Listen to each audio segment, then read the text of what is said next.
Good morning, all dear students.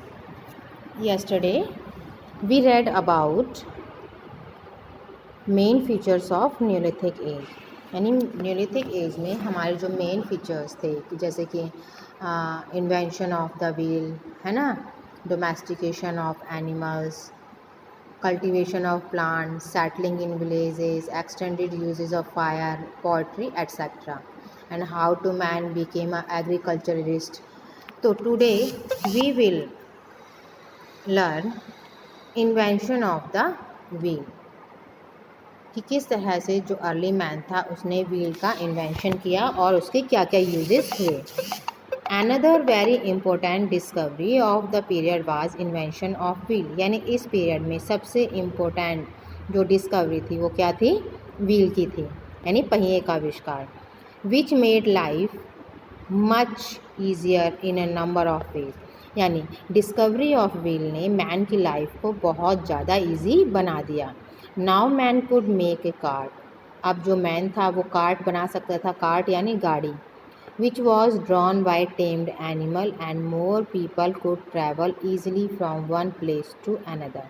और इसमें वो क्या करता था? ड्रॉन यानी इसमें वो जो पालतू जानवर थे उसमें इस गाड़ी में लगा देता था, जैसे कि बैलगाड़ी होती है, तांगा होता है ना। तो इस तरह से उसने गाड़ियाँ बनाई। तो इस तरह की गाड़ियों में बहुत सारे लोग ईजिली ट्रैवल कर सकते थे one place to another place.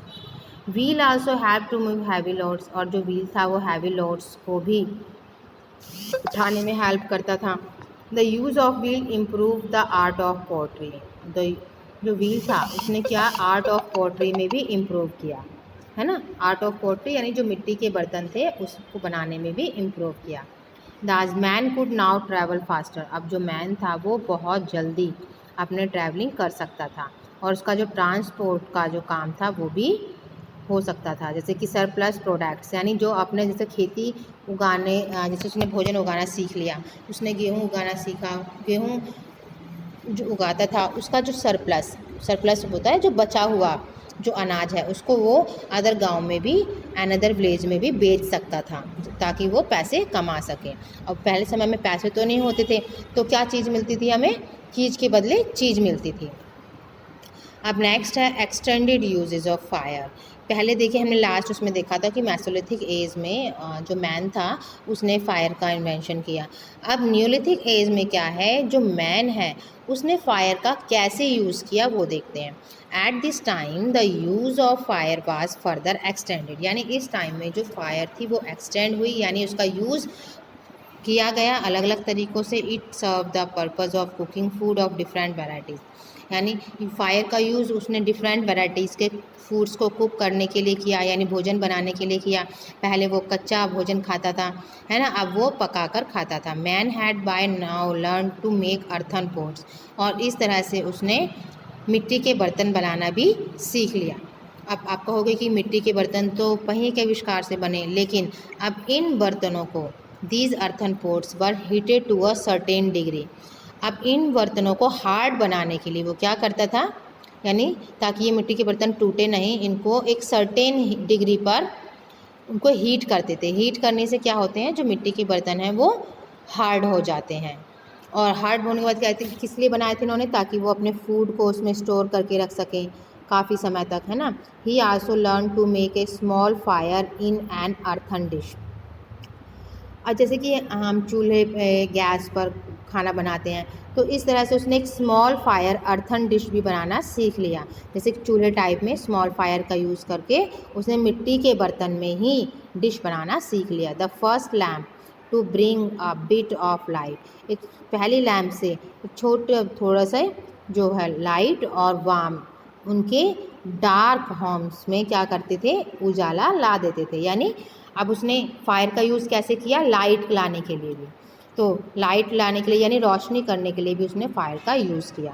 अब pottery and other arts and craft. अब पॉटरी और अदर आर्ट्स क्राफ्ट में भी जो है मैन ने प्रोग्रेस की। Before the invention of wheel handmade pottery was used. यानी जब तक हमारे पहिए का आविष्कार नहीं हुआ था तो जो अर्ली मैन था उसने हाथ से पॉटरी बनाई थी, हैंडमेड पॉटरी का यूज़ किया जाता था लेटर। लेकिन बाद में मैन यूज पॉटर्स व्हील।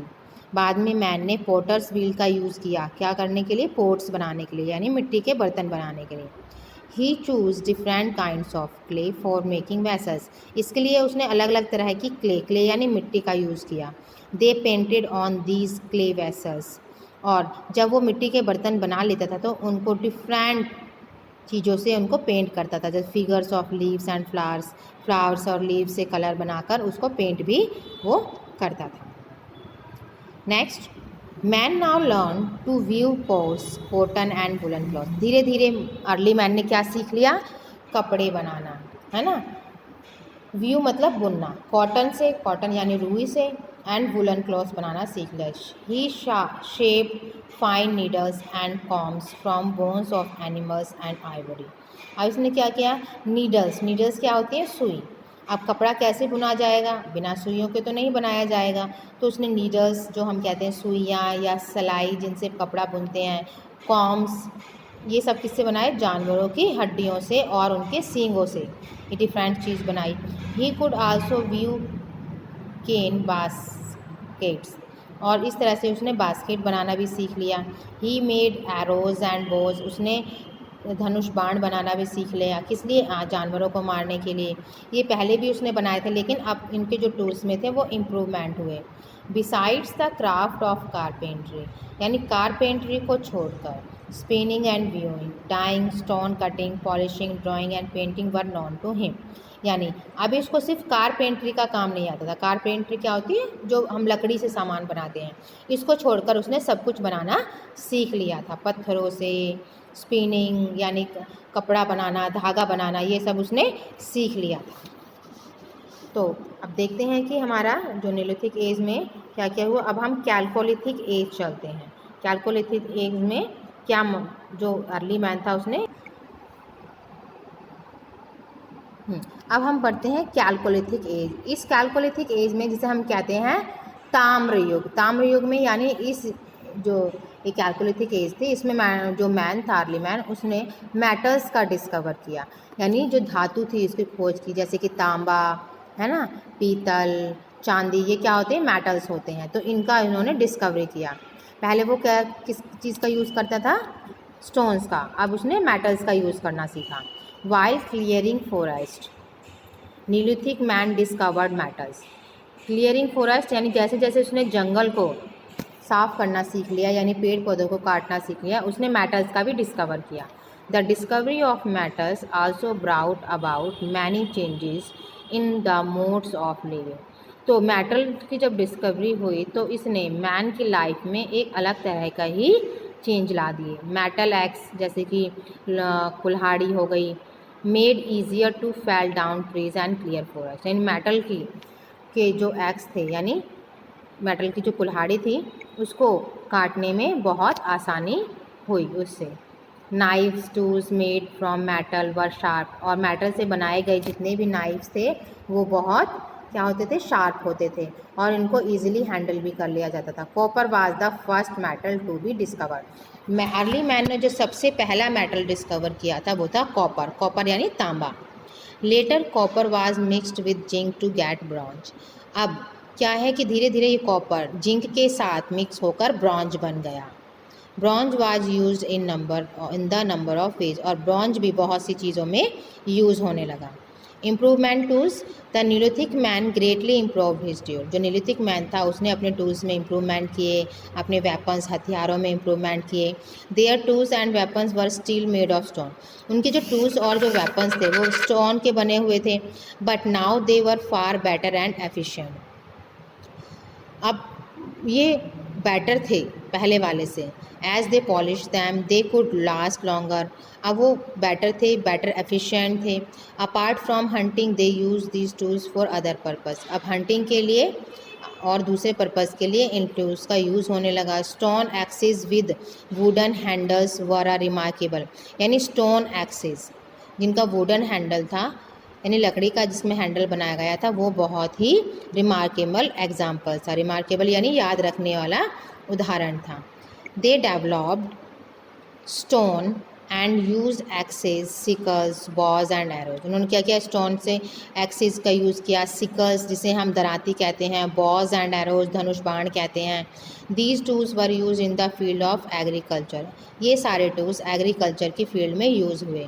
किस लिए? गैदरिंग क्रॉप्स, क्रॉप्स को इकट्ठा करने के लिए, जैसे क्रॉप्स को काटने के लिए, फसलों को काटने के लिए। Man had thus made great progress in civilization in neolithic age. ये जितने भी प्रोग्रेस हुई, इसमें एक न्यू सिविलाइजेशन, न्यूलिथिक एज में सिविलाइजेशन में प्रोग्रेस किया। सिविलाइजेशन क्या होता है? जब हमको कहीं रहना सीख लेते हैं, खाना पीना सीख लेते हैं, तो उसको हम सिविलाइजेशन बोलते हैं, जिसे हम सभ्यता बोलते हैं। He had learn the art of cultivation. उसने कल्टिवेशन सीखा, खेती करना सीखा, स्पिनिंग एंड वीविंग, कपड़ा बनाना और धागा बनाना सीखा, बिल्डिंग हाउसेस, घर बनाने सीखे, डोमेस्टिकेशन ऑफ एनिमल्स, एनिमल्स को पालना सीखा। But all these things took 1000 of years. लेकिन इन सब को कई हजार साल लगे। रिलीजियस लाइफ, अब जो कैलोथिक एज की जो रिलीजियस लाइफ थी वो कैसी थी? The Neolithic man was still puzzled certain natural phenomena. अब जो न्यूलिथिक जो मैन था वो बहुत सी चीज़ों में पजल्ड यानी कंफ्यूज रहता था, कि जैसे बादल क्यों गरजते हैं, है ना, लाइटनिंग क्यों होती है, अर्थक्वेक क्यों आते हैं, बाढ़ क्यों आते हैं, जो डिस्ट्रक्शन होता है वो, ये सब बर्बादी होती है इनके कारण, ये सब क्यों होता है। तो इन सब चीज़ों के बारे में वो कंफ्यूज रहता था, उसे समझ में नहीं आता था कि ये सब क्यों होता है। He therefore begin to worship the sun. और इस तरह से उसने सूर्य की पूजा करना सीख लिया, चंद्रमा की, चांद की पूजा करना सीख लिया, स्टार्स, थंडर, लाइटिंग एट्सेट्रा। तो इस तरह से वो सूर्य, चंद्रमा, तारों की पूजा करता था। और जब बिजली चमकती थी तब भी, कि कहीं भगवान का ये कोप तो नहीं है, कहीं भगवान नाराज़ तो नहीं हो गए हैं इसलिए बिजली चमक रही है। He now begin to think that there was some super power which control all these forces. और वो क्या सोचने लगा कि कुछ सुपर पावर्स हैं जो सबसे सारी फोर्सेस को कंट्रोल करती है। This was perhaps the first idea of God that came to him. और इस तरह की विचार ही शायद उसके पहले आइडिया रहे होंगे जो उसके पास भगवान को लेकर है, यानी भगवान जैसी कोई चीज़ बनी। तो ओके स्टूडेंट्स, आज के लिए इतना ही। Goodbye everyone, thank you very much, stay home, stay safe.